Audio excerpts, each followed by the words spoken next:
Assalamualaikum warahmatullahi wabarakatuh. Halo semua, perkenalkan nama saya Leli Amalia Herianto, SIP, Kantor Pertanahan Kabupaten Poso, Sulawesi Tengah. Tugas Individu 2, Agenda 2, Pelatihan Dasar CPNS, Kementerian Agraria dan Tata Ruang, Badan Pertanahan Nasional tahun 2021. Tugas individu 2 ini merupakan lanjutan dari tugas individu pertama. Pada kesempatan ini, saya merangkum nilai nasionalisme, anti korupsi, dan komitmen mutu. Nasionalisme. Mengapa nasionalisme penting? Nasionalisme penting karena merupakan manifestasi kesadaran nasional yang mengandung cita-cita dan pendorong bagi suatu bangsa, baik untuk merebut kemerdekaan atau mengenyahkan penjajahan maupun sebagai pendorong untuk membangun dirinya maupun lingkungan masyarakat, bangsa, dan negaranya.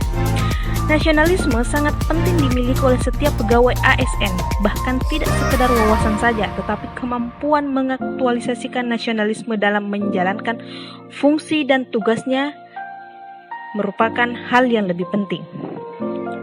Apa sih nasionalisme itu?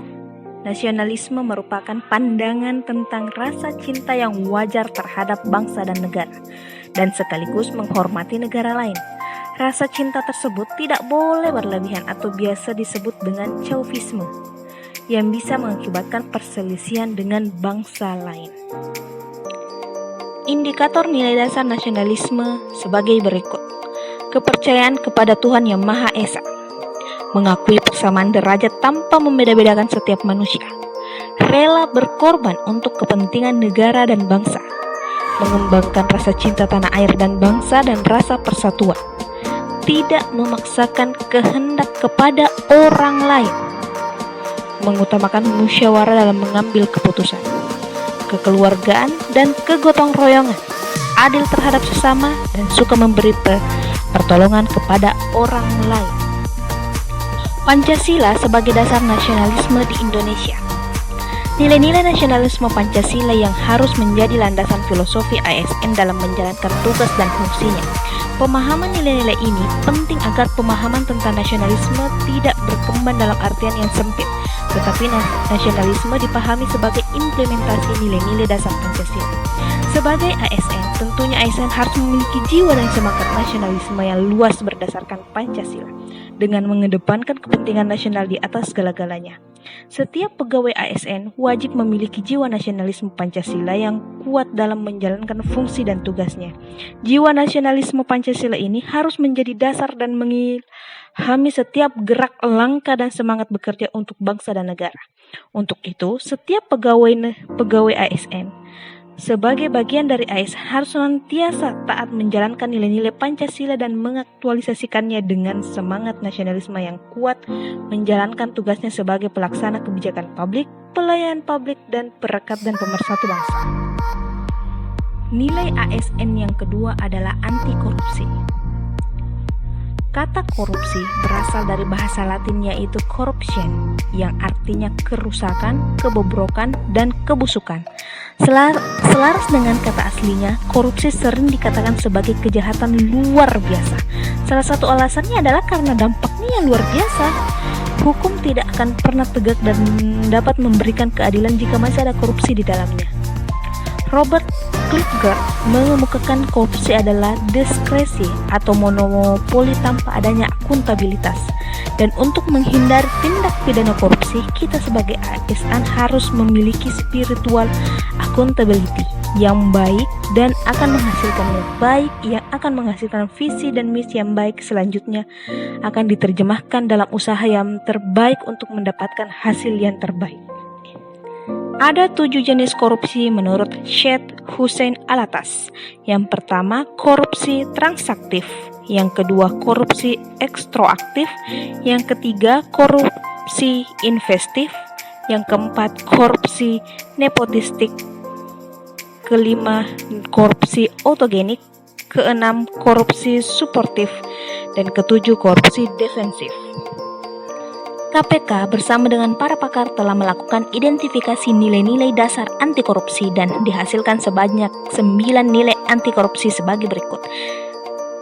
Jujur, peduli, mandiri, disiplin, tanggung jawab, kerja keras, sederhana, berani, dan adil. 9 nilai dasar anti korupsi adalah batas maksimal fokus manusia dan Anda akan semakin tenang dan mampu menginternalisasikan nilai-nilai dengan baik ketika Anda semakin fokus. Artinya, Anda harus mampu menyederhanakan tanpa kehilangan makna dari seluruh nilai yang dibutuhkan. Nilai yang terakhir adalah komitmen mutu. Kita akan membahas mengenai konsep efektivitas, konsep efisiensi, konsep inovasi, dan mutu. Menurut Richard L. Draft dalam Tita Maria Kanita 2010 halaman 8 mendefinisikan efektivitas sebagai berikut. Efektivitas organisasi berarti sejauh mana organisasi dapat mencapai tujuan yang diterapkan atau berhasil mencapai apapun yang coba dikerjakannya. Efektivitas organisasi berarti memberikan barang atau jasa yang dihargai oleh pelanggan. Efisiensi organisasi adalah jumlah sumber daya yang digunakannya untuk mencapai tujuan organisasional. Efisiensi organisasi ditentukan oleh beberapa banyak bahan baku, uang, dan manusia yang dibutuhkan untuk menghasilkan jumlah keluaran tertentu. Efisiensi dapat dihitung sebagai jumlah sumber daya yang digunakan untuk menghasilkan barang dan jasa.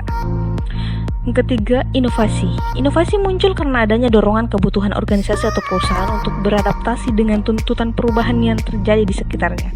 Perubahan bisa dipicu antara lain oleh pergeseran selera pasar, peningkatan harapan dan daya beli masyarakat, pergeseran gaya hidup, peningkatan kesejahteraan, perkembangan ekonomi, pengaruh globalisasi, dan serta kemajuan ilmu pengetahuan dan teknologi. Dan yang terakhir adalah konsep mutu. Menurut Edward Deming, mutu adalah apapun yang menjadi kebutuhan dan keinginan konsumen.